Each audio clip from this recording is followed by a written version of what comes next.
All right, so when you think of yoga, you probably think of the poses, the breathing, the mats, but have you ever wondered where it all came from? Today we're diving into the story of the man they call the father of modern yoga. But his story is way more mystical than you might think. We're talking about the one and only Patanjali Maharishi. So who was this guy really? The stories about him paint this picture of someone who was, well, not just a regular scholar. We're talking about a legendary, divine being, a half-man, half-serpent sage who, as the stories go, was literally destined to define the path of yoga for all of humanity. To really get a handle on Patanjali, you have to start with his origin story. And trust me, it's incredible. It's a legend that completely shapes how he's been seen for centuries, and it really gets to the heart of his divine mission. Okay, so if you've ever seen a depiction of Patanjali, this is probably what you saw. This unbelievable form, the upper body of a human, but the lower body is a giant coiled serpent. And that cobra hood over his head, that's not just for show. It symbolizes his direct link to Ananta Shesha, the cosmic serpent who the god Vishnu rests on. It's a powerful image that screams divine wisdom. You know, even his name tells the story. Patanjali actually breaks down into two Sanskrit words. You've got Pata, which means fallen, and Anjali, which means praying hands. The legend says he literally fell from the heavens as a tiny snake right into the praying hands of a woman named Ganyaka. She had been praying for a son to pass all her knowledge to, and, well, she got one. A divine being sent to Earth to help humanity out. But here's where it gets really interesting. Patanjali's mission wasn't just about what we call yoga today. Not even close. His vision was way bigger, way more holistic. He offered this complete system to purify the entire human experience. He saw it as a three-part journey. So here's the plan he laid out. First, to purify the mind, he gave us the science of yoga in his famous Yoga Sutras. Second, to purify speech, he wrote a total masterpiece on Sanskrit grammar. The thinking was, clear language helps create clear thoughts. And third, to purify the body, he made huge contributions to the ancient science of medicine, Ayurveda. So you've got mind, speech, and body, the whole package. Now, of all the incredible things he did, Patanjali is most famous for one single incredibly powerful text, the Yoga Sutras. His real genius wasn't that he invented a bunch of new stuff. It was that he took all this ancient wisdom that was scattered all over the place, and for the first time ever, he compiled it and organized it into one clear, understandable system. And get this, he did it all in just 196 short sayings, or sutras.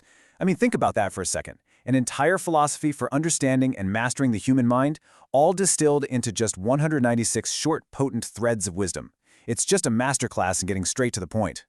Right at the beginning, the second sutra of the whole text, he lays out the entire goal of the practice, just one line: Yoga Chitta Vritti Nirodha. Everything you need to know about the purpose of his yoga is packed right into that single phrase. So what does it mean? Basically, it translates to this.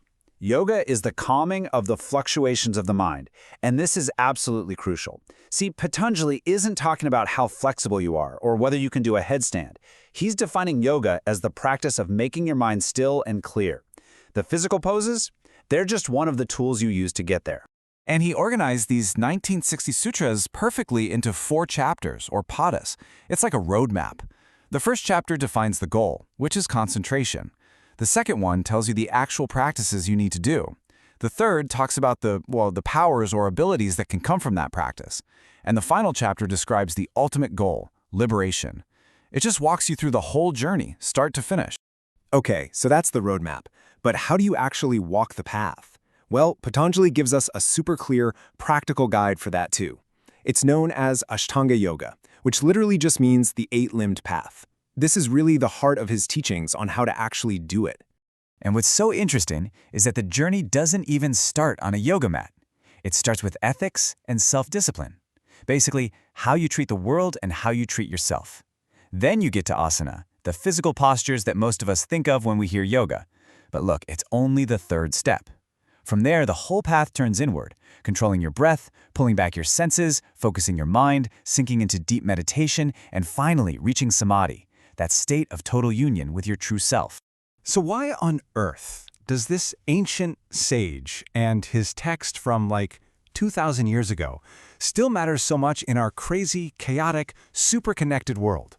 Well, the answer is, it's maybe more relevant right now than it has ever been. See, at the very core of his teaching, Patanjali says that the root cause of all our suffering is something called avidya. It's a Sanskrit word for ignorance.